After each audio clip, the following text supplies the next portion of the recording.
we are not 100%. Like if you were saying, hey, I'm gonna watch this from home and get your news from home, I would say don't do that. Come here and see it. So we will attempt to live stream. We will cross our fingers. Okay. So. Thank y'all.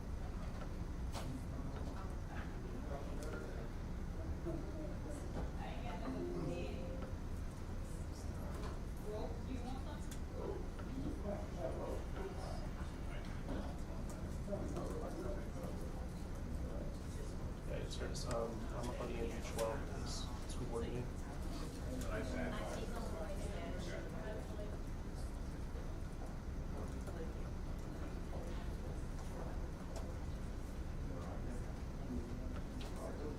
Okay, thanks.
is that for the backpack? 'Cause it's Yeah, so that's what Okay. MPDs are, that's what they called it in Stratus when they're rolling out right now. okay. I'm like, The I'd rather NG12 have is just like them a backpack, except roll that on there's- the school board I think they're one. gonna do that if they can. I think they're Okay. planning on doing that anyway. Okay, here's the set. Is that the school, looking at? Okay, so they do it, but. Okay, I'm gonna tell them if it doesn't work, we'll plan on having you continue to stream it back.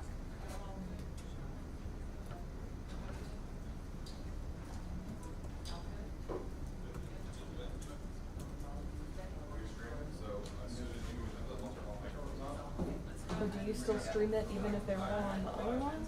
I mean, yeah, I'm already Okay. streaming, so.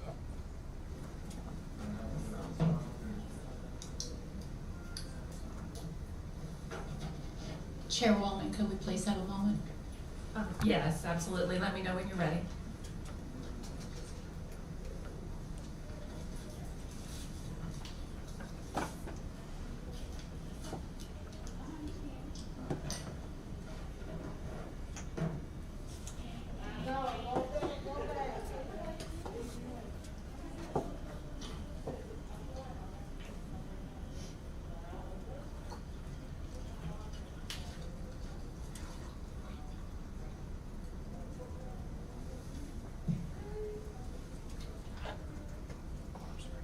So I hit the title of this. The school board of the Duval County School District is now convened in a special board meeting. I wish to extend a warm welcome to everyone present. The Duval County School Board is here to set policy for the district that will improve student achievement and address other business items that require a vote of the board. The management and day-to-day operations of the district are not the responsibility of the superintendent. It is not the role of the board to make managerial or operational decisions. The board has policies and procedures in place to assist the superintendent in resolving those issues. As a show of courtesy and respect to each other, we ask that all mobile phones be turned off and that no flash photography be used during the meeting. For those wishing to address the board during our public comment portion of the board meeting, please note that pursuant to board policy, we accepted speaker cards for this meeting until the published start time for the meeting. Thank you for taking the time to join us and for your interest in the operation of the Duval County School District. At this time, I'll move into the approval of the agenda for today. That the Duval County School Board approved the May 23rd, 2023 agenda as submitted on May 16th, 2023. I'll ask for a motion. So moved. I have a motion by Board Member Joyce and a second by Board Member Willie. Are there further comments? Seeing none, I'll call for your vote.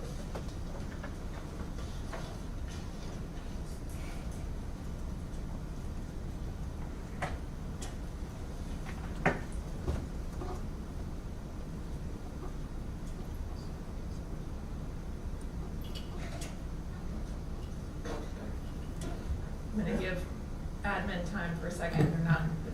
Chairman, can we have a hand vote? Absolutely.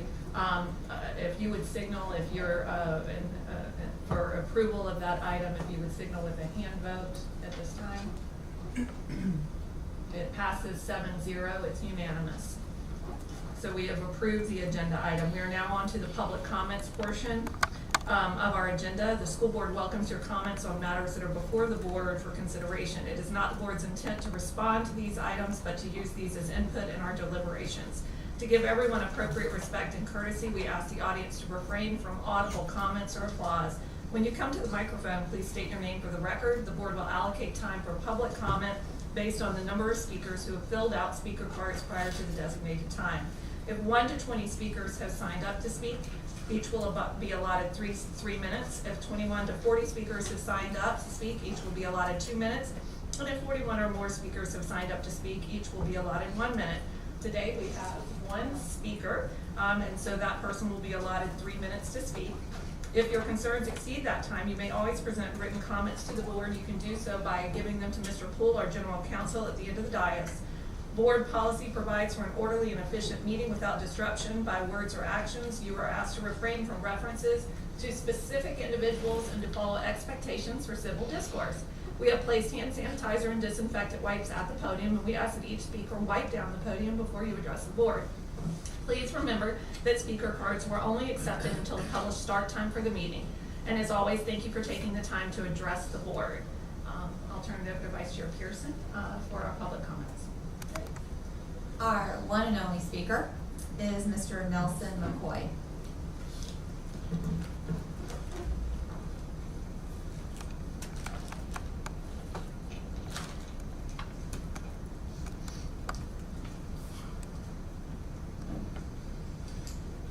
Good morning. My name is Nelson McCoy. I've been in Jacksonville since 2004. I've worked as a social worker with kids who were abused and neglected, so basically in foster care or removed from their parents. So I saw the school board from that, school system from that angle. I then later on became a teacher, seen the school system from that angle, full-time and substitute. I currently run a nonprofit that provides holistic college prep and post-secondary prep to high school students, so I also see the school system from that angle. I also have a 18-year-old who's graduating next week, so I've seen the school system from that angle. I hold a master's in education, secondary education, and I hold an ed specialist degree in ed policy and evaluation, and Duval County was one of the systems that I was looking at while I was going through my program. So I say all that to say that when I'm speaking from all various aspects. So it's not emotion, it's more of what I've seen, what I've observed, professionally and as a concerned citizen. The reason that I'm here to speak today is because I heard on the news comment about wanting to bring somebody fresh in as an interim, and I want to strongly suggest that you guys use somebody who's already here, because the interim is only supposed to keep the ship moving forward. If you want to bring somebody with fresh ideas, use that for when we find the new superintendent. What I've observed over the last almost 20 years is that Dr. Greene was the best superintendent that we've had, moving the needle on getting schools repaired, schools fixed, rebuilt, moving the needle on teacher morale, a lot of things that I felt needed to be done while I was teaching. So when it's time to find the new superintendent, I would highly, highly, strongly suggest that we find somebody who is going to stand up for Duval County, who will not be a rubber stamp for Tallahassee, and who will do what's best for our community. As a quick aside, I never thought that Tallahassee had Duval County's best interest at heart. And you could look at the east side of Jacksonville and see the results of a lot of the decisions that Tallahassee has made. The east side of Jacksonville used to have two high schools. Two neighborhood high schools. It now does not have a neighborhood high school. It has a dedicated magnet. And as you know, dedicated magnet means I have to go do a step before my kid can go there. So now our kids have to go to the east side, kids have to go to the north side or to the west side to go to high school. So please, just the next person that you select, make sure that they stand up for the county. Thank you. Thank you. All right, thank you, and we appreciate our speaker for today. We will move on to the discussion agenda, and the discussion agenda today includes superintendent selection for a term not to exceed 6 months, and the specific item reads that the Duval County School Board select a superintendent to lead the school district for a term not to exceed 6 months, to be negotiated by the Office of General Counsel with a salary not to exceed that of the superintendent during the 2022-2023 school year. To open discussion, I'll entertain a motion on that item. I have a motion by Vice Chair Pearson and a second by Board Member Carney. And at this time, I'll open the discussion. I do want to say a couple of comments ahead of time. You'll see that that was written in a way that's very open in terms of no names or anything along those lines, so that we can have a good discussion from here on the dais and move forward based on that discussion. So I appreciate everybody helping me and working with me to get to that point. That being said, I will also say I'm going to ask Mr. Poole to give a summary for the public at this time of the fact that we do have notebooks up here with some resumes, how many people are here, the names of those people for record, and then we'll move into discussion at that point. Okay. Thank you, Madam Chair. And Just to back up, a decision was made previously to submit names to me of potential candidates with the idea that I would reach out to those individuals, determine their availability and willingness to serve in this capacity, which I have done. Several people who were recommended to me due to other matters, whether a newly born grandchild or otherwise, were not in a position to consider this opportunity, and so respectfully declined. The individuals who were suggested to me, who I contacted, who were interested, ready, willing, and able to serve, are the following people, and I put these in alphabetical order to avoid any question about whether or not preference is given to one person or another. The first individual is Mr. Wayne Gent, G-E-N-T, and I will move on unless you want me to summarize. The second individual is Mr. Kevin Hyde. The third individual is Dr. Dana Krisner. And the fourth individual is Dr. Matthew Olson. And those are the four individuals in your notebooks.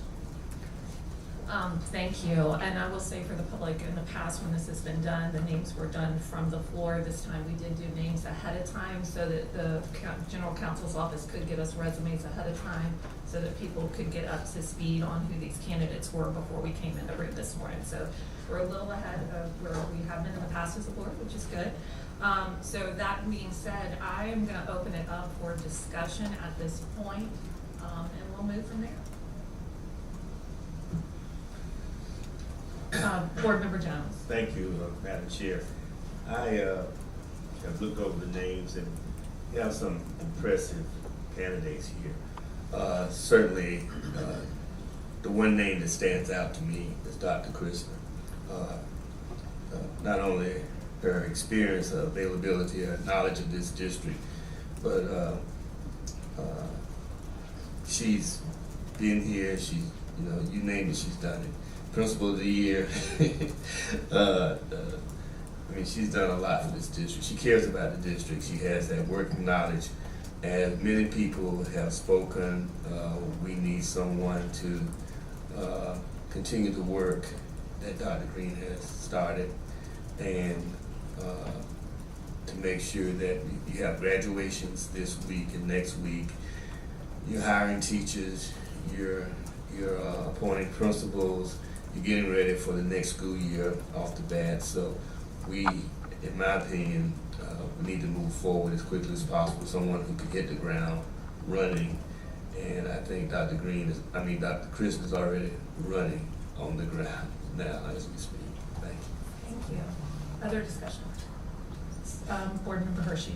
Thank you, through the chair. So looking at the resumes, I'm concerned that we have two candidates that have no educational leadership experience, and that's just a no-starter for me.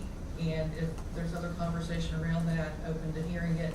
Very concerned about the lack of educational leadership from two candidates.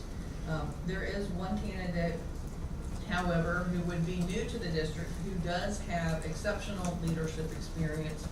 And my only comment would be that what we have to decide is, do we want someone that we are familiar with and who's familiar with the district? Is that what weighs heaviest on the district?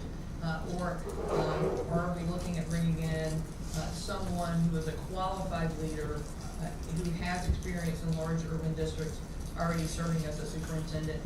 But having said all of that, I will say that I did raise Dr. Krisner's name at a recent workshop that we have, and I would not oppose her nomination if she was to go forward. But I just wanted to comment on the other names before us as well. Board Member Willie. Through the chair, totally agree about the two candidates without upper level educational experience to lead a large district. I put Dr. Krisner's name out there as well in our last meeting. I wholeheartedly believe she's the right person for us in this moment. It doesn't negate the fact that Mr. Gent is qualified, he's superintendent, But I think about a couple things. I think about number one, if we want somebody to come in and make some changes, and then we actually have another superintendent who wants to make changes, I think about it from a staff perspective. And the staff having to go through changes that big of a transition twice, we already are at a point where we're looking at turnover and understaffing, and I think that would not be the right decision for us to make. In addition to that, I also think about even if we got a new person to come in, it would take a little while to even get up to speed, and by the time that happens, we're in the midst of planning for the opening of schools, and we have a lot going there. So I truly believe that Dr. Krisnar would do a phenomenal job. She's done a phenomenal job in her current seat and fills in for the superintendent when she's not available already. So we have a great person to do that, and then it gives us and the staff some stability to be able to say, okay, we're good right now, and then we can look forward to seeing who this new superintendent is. So those are my comments as of right now. Vice Chair Pearson. Thank you. While I appreciate the 4 individuals who were interested in helping serve in this time of transition, the way I'm looking at this position, not to exceed 6 months, is a bridge position between Dr. Greene and whoever we hire as our next superintendent. And to me, the most logical person for that would be Dr. Krisnar. Thank you. Yes. Board Member Joyce. Thank you. I am coming at this from a little different approach.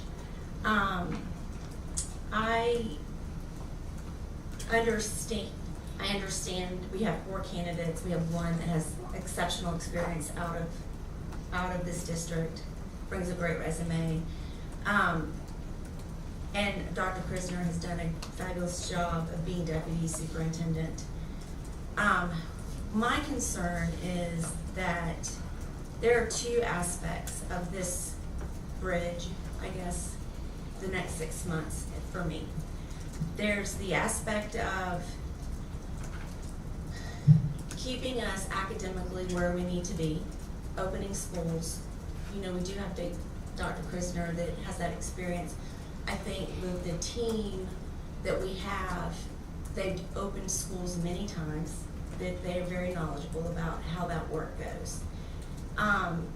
The other aspect to me is the administrative piece. And so we have some issues in our district, you know, whether it's the DA and the reporting. I think we have constituency that is very concerned about that piece. We also have our assessor issues that we're dealing with. And I like the idea of doing this in 2 pieces. And so my recommendation, what I think Mr. Hyde brings a lot of administrative experience. And if you look, he's been the interim at FSCJ. He's, his practice is labor and employment law, which would be very helpful in our human resources area and trying to get to the bottom of some of those issues that we're having with that. So for a bridge for 6 months, sort of seeing it in 2 different ways, having maybe someone the caliber of Mr. Hyde to come in and just lead that administrative piece, looking at these things. These are real issues that we have right now, sort of digging deep, getting to the bottom of those issues. And then, you know, Dr. Krisnar would still be deputy superintendent. She would still have that role. And we could continue on in the same work that we've been doing academically. And so I think, you know, this would be sort of a goodwill gesture for our community to bring someone of the caliber of Mr. Hyde to come in just for that piece. And not, with all due respect, the district's going to continue to do the work academically that we're going to do. But he can bring some value to me while we're trying to get ourselves in a position to go for our real interim superintendent. I think he has he's very experienced. I think he's done this kind of work before, maybe at a college level, not here. But again, I think we wouldn't skip a beat if we could bring someone like Mr. Hyde in and still let, like Dr. Krisner still continue to be deputy superintendent. Board Member Carney? I have to say that I agree with your statements, Board Member Joyce. I think that there is kind of a twofold piece that we have going on here for our bridge. I also believe that to Board Member Willie's comment about worrying about staffing and too many changes, I think if we make those changes during our bridge period, then we're gonna have a larger pool of long-term superintendents that are gonna find our district more attractive. So if we can, on the front end, be proactive and make some of those administrative changes that need to happen, that in the long term, we will have a better caliber of candidate for finding somebody that would wanna be here for the longer haul. Board Member Willie? Yeah, I'm just, through the chair, I'm just curious about what administrative changes we're talking about. Are we talking about staffing changes? Like, because that's, because at the end of the day, if you make staffing changes in the interim, the new person that comes in is going to want to build their own staff and make staffing changes as well. So I just, once again, I think it's not just about administrative changes, it's about the trickle down of what that means for a staff and their morale, and them coming in this building or every single school and knowing that there's some stability there. And I think if you do bring somebody in, you try to change things. And I mentioned a couple of different pieces. The DA thing, I appreciate that. I think it's a very serious situation. We have a team of lawyers working on that. We have I believe this board has put together really a stringent process to make sure we get to the bottom of that. And then at the back end of that, we're going to have to figure out what procedures we have to change internally. And I think that's not just on the superintendent, it's also on us to kind of understand that and work hand in hand with that person. So I think Kevin Hyde is a great lawyer, he's done some things, but at the end of the day, the school system, a K-12 school system is different than a college system. It's vastly different, and I think he's a great individual, but I think this is just a different shift. And I truly believe that we have the right person, and I think some of the administrative pieces that we're talking about, even some of these issues here, are things that we as a board are gonna have to tackle and kind of deal with as we go forward, regardless of who the superintendent is. Board Member Joyce? I appreciate that. Where the issue is with me is that when you look over the last, since 2007, when we started having the reporting issues with this particular teacher, what doesn't sit well with me is that you have, Dr. Krisner is wonderful, but she was in upper leadership during that time, and it just doesn't look good forward facing the community. If we do what we've been doing, we're just keeping the status quo over the next 6 months, and we're not really showing leadership to the community that we're willing to dive down and take a deep, hard look at some of these very systemic internal problems that we've had reporting. We're not asking Mr. Hyde to come in and reorganize. We're asking Mr. Hyde to come in and sort of look and see what our processes are. At the very end of the day, just someone that's got a fresh set of eyes, somebody that's different, that's not been in our network of people that's been doing this over the last 10, 15 years. We're not asking him to be the superintendent. We're just asking him to come and show some leadership for this particular piece. Again, I think the academics can take care of themselves. Dr. Krisner, the staff, the cabinet will move us forward academically. I don't think we'll skip a beat there. But for the community, to say we are being proactive or we are taking steps, and we're not going to just leave this district in the status quo for the next 6 months. We are going to address these problems. I think Mr. Hyde is the man that can do that for us. Board Member Hershey? Thank you. If you look at Mr. Gent's resume, he is the only one that it says completely reorganize the Human Resources Department and professional standards, resulting in an increased accountability and modernized recruitment and retention. And so I just bring that forward because we are the second largest employer in the city of Jacksonville. We are the 6th largest district in the state of Florida. Our transportation system and what we do is greater and larger than JTA. We need someone with massive experience. And I read this from Mr. Gent's resume because, again, like I said at the workshop that we recently had, I think we're looking at two things. One, we're looking at an immediate, how do we get through the next 6 months in a successful manner while the investigation is moving forward, so that when we bring in, and maybe a characteristic, or at least for me, for a future superintendent would be have a skill set of what I just read. The ability to really get in and understand that web of who reports to who and how that works, and has experience in creating systematic changes that are meaningful.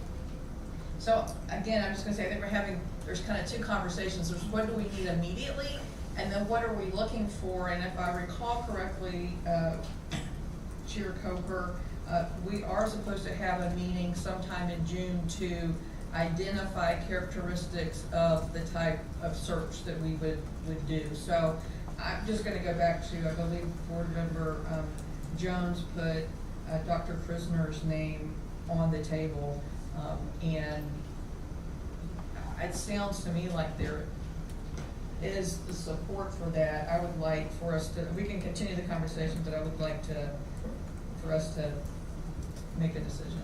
Okay, if I could, because I haven't spoken yet, I'd like to make sure I say for the record, I try to facilitate all of y'all before I jump in as board chair. I did bring Dr. Krisner's name to Mr. Poole and did get her resume and get it to Mr. Poole to get to you all. I do believe that Dr. Krisner can help the dust settle, and we need some time for that. I also believe that outside of the district, Dr. Krisner has a name that is trusted among our community leaders, among nonprofits. So I do believe in the moment that Dr. Krisner is the right person. I do, though, want to tag into something that Board Member Joyce has said, and we are supposed to have a workshop in June to talk about our next steps. What are we looking for? We have the immediate we have commencements coming up. We have a June 6th board meeting that we need a superintendent in place for. We have some immediate issues. We have the closing of school, the reporting of certain items to the state of Florida. We have to issue diplomas for students. I mean, there's a lot that goes on in these next few weeks that we need someone on the ground that understands systems, and certainly Dr. Krisner knows that, knows how to do all of those things.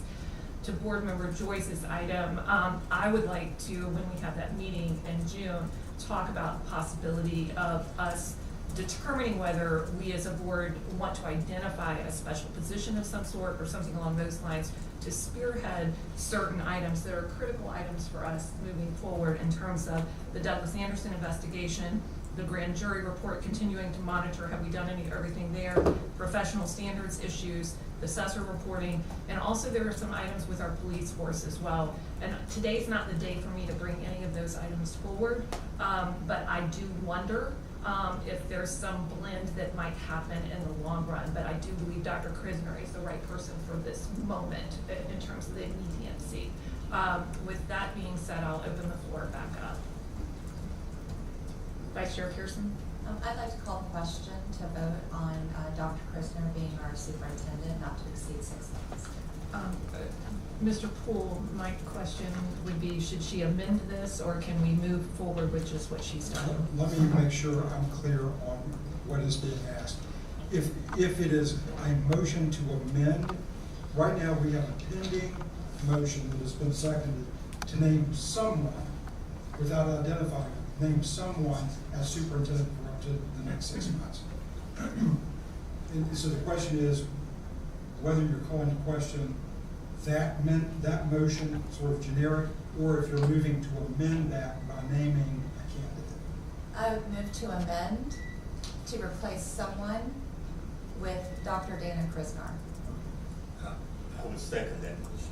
Okay, I have a motion on the floor from Vice Chair Pearson to amend the original item to, instead of identify a superintendent, to identify Dr. Krisner to lead the superintendent, to lead the school district for a term not to exceed 6 months, to be negotiated by the Office of General Counsel with a salary not to exceed that of the superintendent during the 2022-2023 school year. And I have a second for Board Member Jones. And then discussion. And then we will open it up for discussion. Is there any discussion on that item?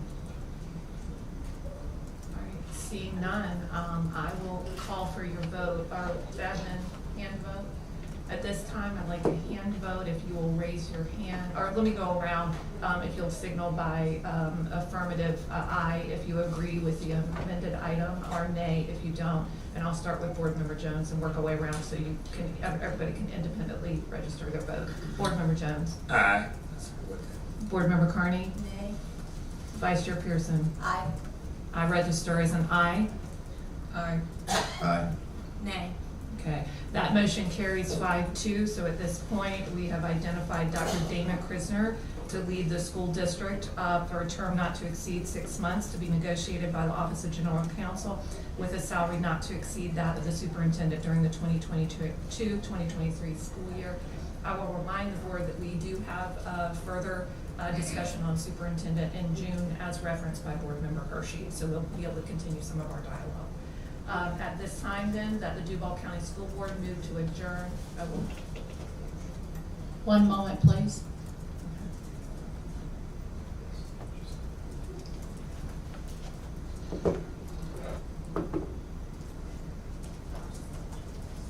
Mrs. Thompson is always trying to make sure we stay compliant. Mrs. Thompson, we appreciate you being here just for that reason. We are grateful. Thank you. I will move to adjournment that the Duval County School Board. One moment, please.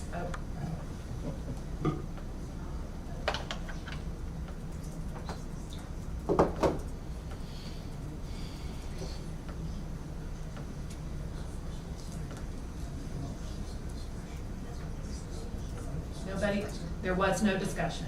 I opened it for discussion, there was none.